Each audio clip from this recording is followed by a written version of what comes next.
Bonsoir à tous, il est 19h, voici les titres d'autres journaux. Le général d'armée Saïd Chengriha, chef d'état-major de l'armée nationale populaire, a reçu le président du comité militaire de l'OTAN qui effectue une visite officielle en Algérie. Les images dans un instant.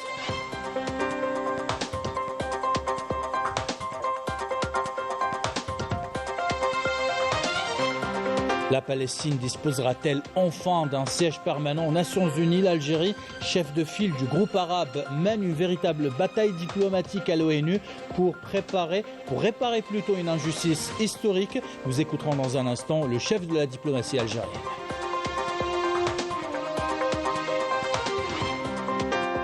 Lancement officiel du mois du patrimoine à Bijaya par la ministre de la Culture et des Arts. Nous l'écouterons tout à l'heure.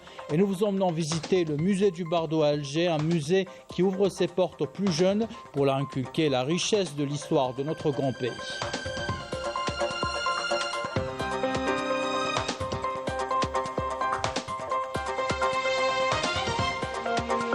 Dans l'actualité internationale, c'est un bras de fer qui dure entre les défenseurs des droits de l'homme et le Marzan. Les manifestations et les sit-ins dénoncent la situation inhumaine réservée aux prisonniers d'opinion.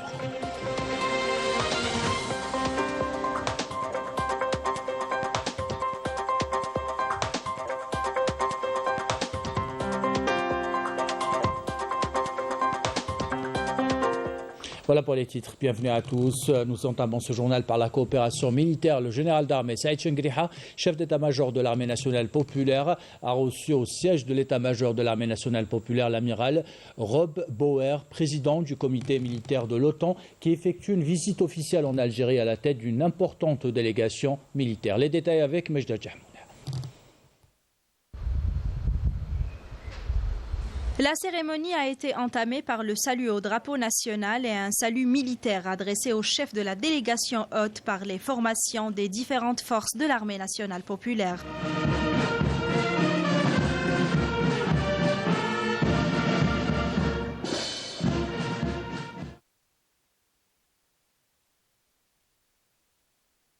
Ont pris part à cette cérémonie les commandants de forces et de la gendarmerie nationale, les chefs de département et des directeurs centraux du ministère de la Défense nationale et de l'état-major de l'AMP. Après avoir souhaité la bienvenue à la délégation haute, le général d'armée a souligné que la coopération entre l'Algérie et l'OTAN a permis l'instauration d'un partenariat solide et fructueux entre les deux parties, ainsi que la création d'une dynamique de concertation et de dialogue. لقد أكمل التعاون بين الجزائر ومنظمة حلف شمال الأطلسي في إطار الحوار المتوسطي. La coopération entre l'Algérie et l'OTAN dans le cadre du dialogue méditerranéen a terminé en mars dernier, sa 24e année, où elle permit l'instauration d'un partenariat solide et fructueux entre les deux parties, ainsi que la création d'une dynamique de concertation et de dialogue telle que le confirme votre visite aujourd'hui. زيارتكم اليوم. أما فيما يتعلق بالتعاون العسكري الذي يشكل أساس هذه الشراكة. Au chapitre de la coopération militaire qui constitue le socle de ce partenariat, une lecture attentive du bilan des activités réalisées durant ces dernières années montre que la coopération militaire entre l'Algérie et l'OTAN a connu un essor qualitatif en termes de dialogue, de concertation et d'action.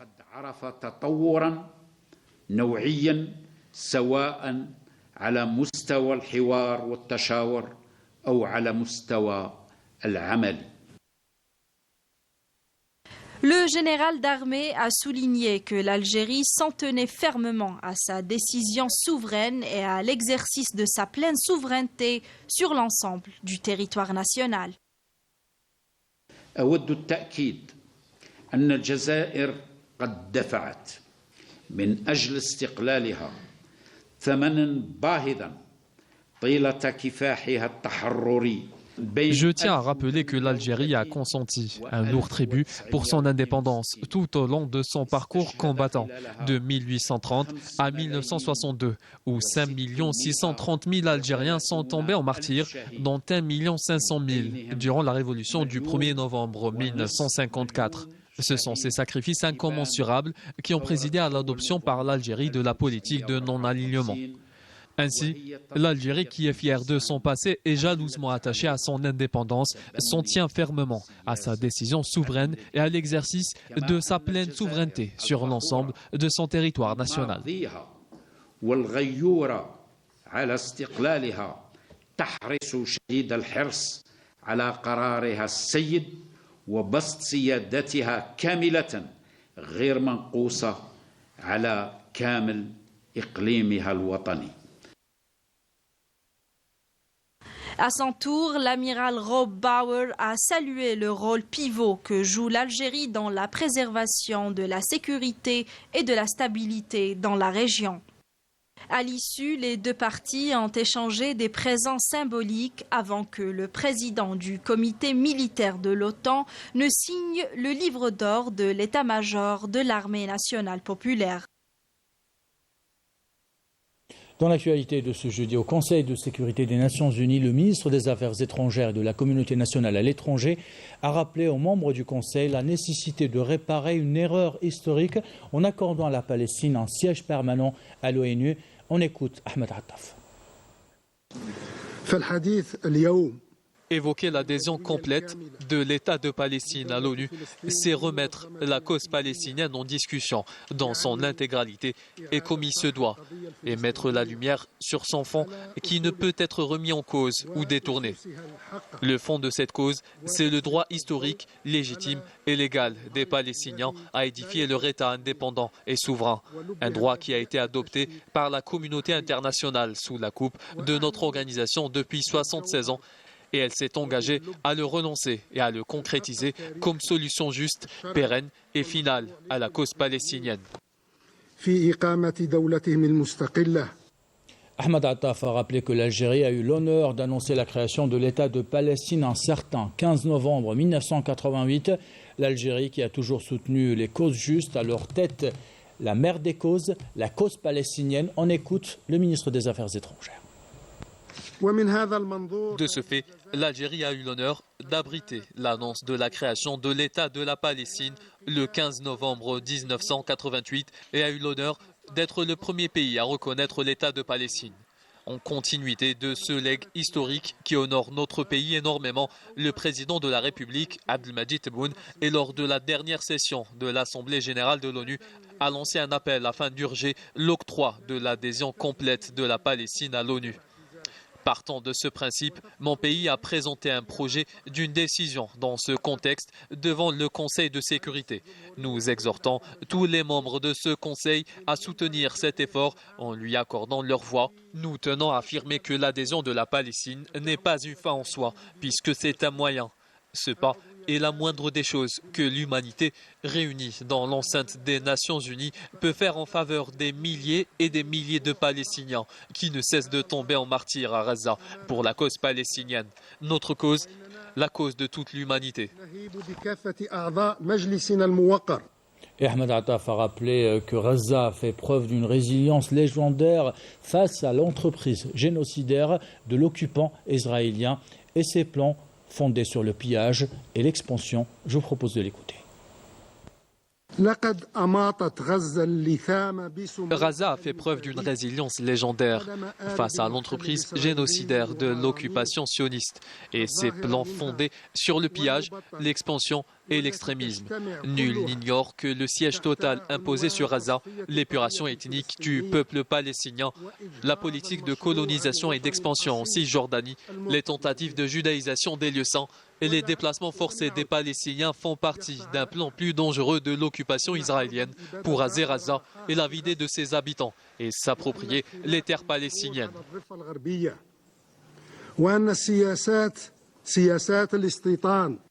Et au Conseil de sécurité des Nations Unies, les tractations se poursuivent. L'Algérie pèse de tout son poids pour faire adopter une proposition qu'elle a élaborée avec le soutien du groupe des pays arabes. Objectif, réparer une injustice historique et permettre enfin à l'État de Palestine de disposer d'un statut d'État à part entière. Sur un autre volet, l'Algérie donne l'exemple et accorde une contribution financière exceptionnelle de 15 millions de dollars à l'UNRWA et invite les autres pays à suivre son exemple. Les détails avec Amel Barb. Après plusieurs tentatives de report, le Conseil de sécurité votera à 22h, heure algérienne, le projet de résolution sur l'adhésion de l'État de Palestine comme membre à part entière de l'Organisation des Nations Unies. Ce projet, préparé et soumis par l'Algérie, a été appuyé par le groupe arabe et salué par les Palestiniens. Une initiative qui s'inscrit dans le cadre des efforts inlassables de la diplomatie algérienne. L'Algérie avait procédé mardi à l'introduction et à la mise en bleu de son projet de résolution au Conseil de sécurité recommandant l'admission de la Palestine comme membre de l'organisation onusienne. Cette étape étant la dernière avant le vote du projet de résolution par les membres du Conseil de sécurité. Le soutien indéfectible de l'Algérie à la cause palestinienne est incarné par les multiples démarches initiées, notamment depuis que notre pays a entamé cette année son mandat de membre non permanent au Conseil de sécurité de l'ONU. Dans une allocution prononcée hier soir à New York lors d'une réunion consacrée à l'UNRWA, le ministre des Affaires étrangères, Ahmed Attaf, a annoncé que l'Algérie va octroyer une nouvelle contribution financière à cette organisation. Sur décision du président de la République, Abdelmadjid Tebboune, l'Algérie accorde une contribution financière exceptionnelle de 15 millions de dollars à l'Office de secours et de travaux des Nations Unies pour les réfugiés de Palestine. Cette somme vient s'ajouter aux précédentes contributions accordées directement par l'Algérie à l'autorité palestinienne, nous réaffirmons le soutien constant de l'Algérie à cette organisation et à son rôle crucial dans l'appui aux réfugiés palestiniens, notamment au vu des campagnes sionistes visant à l'anéantir. Attaf a rappelé que l'Algérie salue la réticence d'un nombre croissant de membres de la communauté internationale à geler leurs contributions financières à l'UNRWA, tout en appelant les autres pays concernés à suivre cette position juste et équilibrée. Sur le terrain, les forces d'occupation sionistes poursuivent leur agression dévastatrice et le génocide du peuple palestinien pour le 199e jour consécutif. Et chaque soir, nous sommes malheureusement dans le regret de vous annoncer le nombre de martyrs palestiniens tombés sous le bombardement de l'armée d'occupation sioniste. Au cours de ces dernières 24 heures, ce sont 71 vies palestiniennes qui ont été massacrées par l'armée d'occupation génocidaire. Chaque jour qui passe apporte son lot de crimes contre l'humanité. Les détails avec Olivier Boussi. Énième massacre dans la bande de Gaza. Ce matin, 11 Palestiniens, dont 5 enfants et 2 femmes, sont tombés en martyrs dans un bombardement qui a visé le quartier d'El Salam, au sud de la ville de Rafah. Au cours des dernières 24 heures, 71 Palestiniens sont tombés en martyrs dans la bande de Gaza, alors qu'un grand nombre de victimes palestiniennes se trouvent encore sous les décombres et sur les routes. Selon le ministère de la Santé palestinien, plus de 730 000 personnes dans la ville de Gaza et dans le gouvernorat du Nord manquent de véritables services de santé. Et pour cause, l'occupant sioniste a délibérément détruit le système de santé à Gaza en bombardant les hôpitaux de la région et en visant le personnel médical. Le système d'éducation n'a pas échappé aux raids sionistes. Plus de 80% des écoles de Gaza sont endommagées ou totalement détruites. Des experts de l'ONU tirent la sonnette d'alarme face à cette destruction systématique du système éducatif. Selon ces mêmes experts, plus de 5479 étudiants, 261 enseignants et 95 professeurs d'université ont été tués à Gaza depuis le 7 octobre 2023, alors qu'au même moment, au moins 625 000 étudiants n'ont pas accès à l'éducation. Le représentant permanent de la Chine auprès des Nations Unies a souligné hier la nécessité de s'occuper sérieusement de la situation désastreuse à laquelle sont confrontés les jeunes de Gaza, rappelant qu'en seulement 6 mois, les bombardements de l'entité sioniste ont coûté la vie à plus de 34 000 personnes.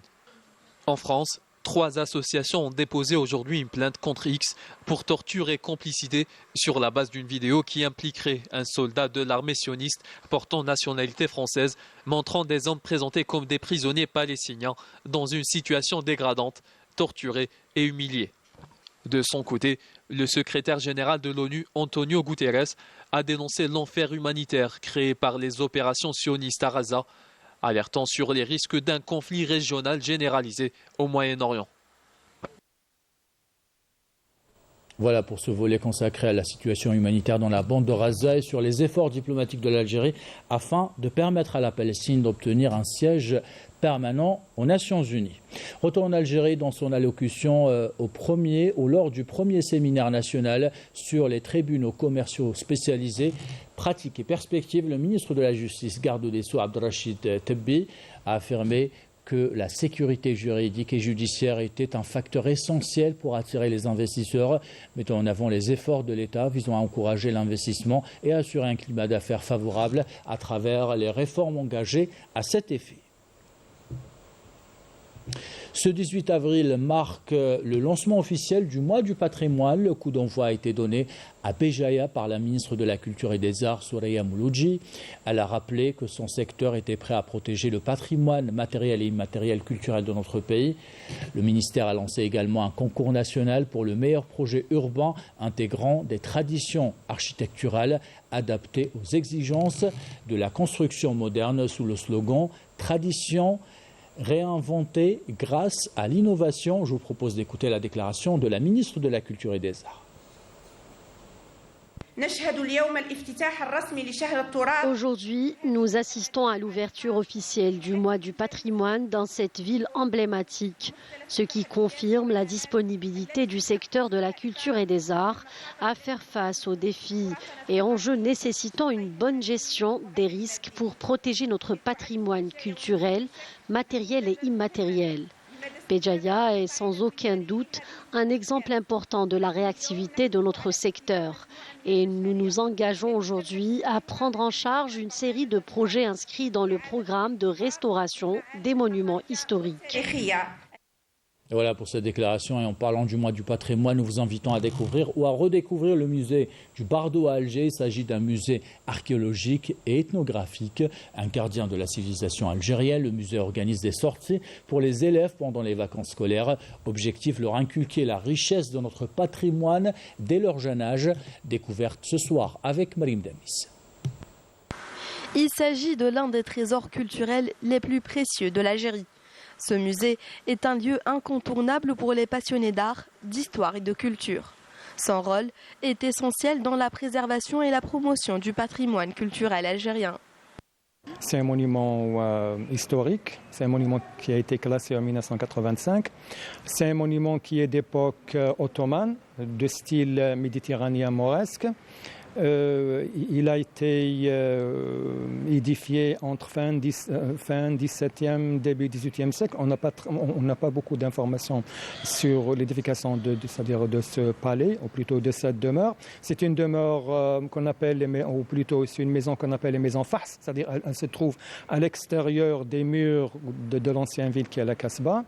Mais c'est un palais qui a été transformé en musée. Donc il a cette double fonction. En même temps, c'est un palais à vocation architecturale, mais aussi c'est un musée de préhistoire et d'ethnographie.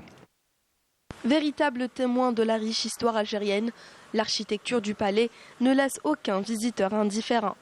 Des visiteurs qui viennent admirer ses salles spacieuses et ses galeries richement décorées. Pour leur montrer l'histoire, l'architecture du bâtiment, notre histoire, et faire découvrir l'Algérie à mes enfants. Moi, j'aime bien le côté là où il y a les pierres à la préhistoire, du côté de l'âge de pierre.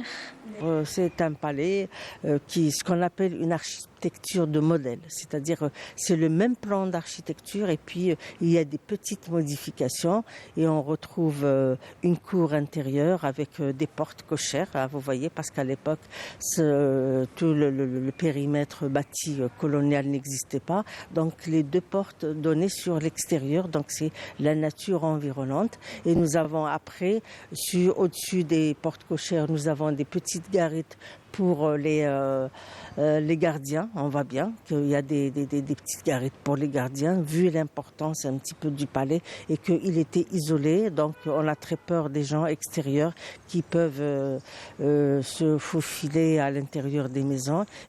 Lors de chaque vacances scolaires, des programmes pédagogiques sont organisés au profit des écoliers pour leur faire découvrir notre riche patrimoine. Donc, le musée du Bardo, comme tous les musées d'Algérie reçoivent régulièrement des périodes bien définies des groupes scolaires et des enfants qui viennent bien sûr avec leurs parents. Alors pour cela, nous avons donc établi un programme d'animation pédagogique durant les vacances scolaires pour les enfants, à travers l'organisation d'ateliers pédagogiques. C'est ouvert à tout le monde. Donc tous les enfants qui viennent avec leurs parents ou bien regroupés à travers des associations ou des écoles, ils viennent, il n'y a pas de problème. Donc c'est des périodes bien définies. C'est-à-dire nous communiquons à travers notre page, à travers la page du musée, à la page donc, Facebook du musée. Le musée du Bardo est bien plus qu'un musée. Il est le gardien de l'histoire et de la culture algérienne. Il contribue au renforcement de l'identité nationale auprès de la jeune génération, tout en préservant le riche patrimoine culturel de notre pays.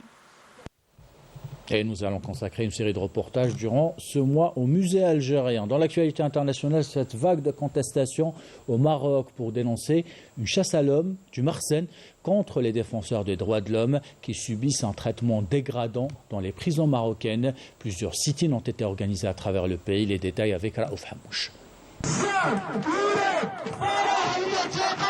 La situation des droits de l'homme constitue plus que jamais une menace existentielle pour les Marocains libres, qui sont la cible des forces de Marsène, lesquelles multiplient les arrestations arbitraires. C'est le cas de Mostafa Dakar, fervent militant de la cause palestinienne et opposant farouche à la normalisation avec l'entité sioniste. Mon mari était dans son commerce lorsque 2 hommes en civil sont venus pour l'arrêter. Il faut savoir que Mostafa a eu des problèmes quand il a commencé à militer en faveur de la cause palestinienne. Devenues monnaie courante, les arrestations arbitraires des militants des droits de l'homme constituent une source d'angoisse pour les Marocains qui risquent d'être appréhendés à tout moment ou voir un des leurs arrêté par les forces du Marsène. Les familles des prisonniers, quant à elles, ne baissent pas les bras. Elles luttent sans relâche pour dénoncer les mauvais traitements endurés par leurs proches en organisant des sit-ins afin de faire réagir l'opinion internationale et les médias. Une manière de faire pression sur le Marsène pour l'obliger à revoir les conditions inhumaines de détention des détenus d'opinion. Nous avons subi les pires sévices dans la prison de Tezmamert. Il n'y avait pas de lumière dans les cellules, ni même d'espace pour se tenir debout, insalubre et sans lit. La nourriture nous était distribuée qu'à la limite de la ration de survie. Lorsque j'avais été relâché, je ne pesais que 29 kilos. À l'heure où je vous parle, sincèrement, je ne saurais vous dire comment j'ai survécu à cela. Beaucoup de mes collègues sont malheureusement décédés là-bas dans des conditions inhumaines. Plusieurs rapports d'ONG et témoignages font état de cas de torture perpétrés à l'encontre des détenus. Emprisonnés dans des conditions inhumaines et dégradantes, ils subissent toutes sortes de violences physiques et psychologiques sans avoir même accès aux soins. Ces actes abusifs demeurent impunis et les plaintes pour torture ne sont jamais suivies d'enquêtes sérieuses. Et arrêtons-nous ce soir sur la solidarité internationale qui s'organise par rapport à la cause sahraoui. Le séminaire de solidarité avec le peuple sahraoui a enregistré cette année une participation record, notamment celle des pays africains et arabes. Couverture Omar Tawagin, commentaire signé Raouf Hamouche. La cause sahraoui continue de susciter un élan de solidarité à travers le monde. Conforté par les succès diplomatiques, le peuple sahraoui poursuit inexorablement sa marche vers l'indépendance et continue de recueillir davantage de soutien autour de sa cause, comme en témoigne la forte participation des pays arabes et africains au séminaire de solidarité avec le peuple sahraoui tenu à Tindouf. L'Érythrée a toujours soutenu la cause sahraoui. Nous sommes là pour réaffirmer notre solidarité avec le peuple sahraoui, pour garantir son droit à l'autodétermination et à l'indépendance. Les peuples arabes peuvent influencer et créer un esprit de solidarité avec la cause sahraoui, loin des formalités. Nous soutenons cette cause juste comme doit le faire toute personne qui défend les droits de l'homme. Je suis solidaire avec le peuple sahraoui dans sa juste lutte pour l'indépendance. Face à l'occupation marocaine, cela nous rappelle ce que fait l'occupationniste dans les territoires palestiniens. Les causes sahraouis et palestiniennes sont étroitement liées. Les deux peuples subissent l'occupation et la domination par les puissances coloniales et luttent inlassablement pour leur indépendance. Ce séminaire a été une occasion pour réaffirmer les positions indéfectibles de l'Algérie à l'égard de la cause sahraoui. Le peuple sahraoui est toujours au premier rang. Il lutte héroïquement depuis des années pour le recouvrement de son indépendance. Il fait preuve d'une résistance farouche et d'un engagement sans faille. Depuis ces camps de réfugiés sahraouis, nous mettons l'accent sur le rôle de la société civile à dévoiler la vérité sur les souffrances du peuple sahraoui et le traitement parfois inhumain de l'occupant à son égard. Cette conférence est une occasion pour nous d'internationaliser plus encore notre cause juste. Dernière colonie d'Afrique, le peuple sahraoui revendique toujours son droit inaliénable et non négociable à l'autodétermination, à l'indépendance, et le seul et unique moyen d'un règlement pacifique, juste et durable pour la décolonisation du Sahara occidental. Et ainsi va l'actualité, c'est la fin de ce journal. L'équipe de la rédaction qui l'a préparé, l'équipe technique qui l'a réalisé, vous remercie de l'avoir suivi. Merci pour votre fidélité. Belle soirée.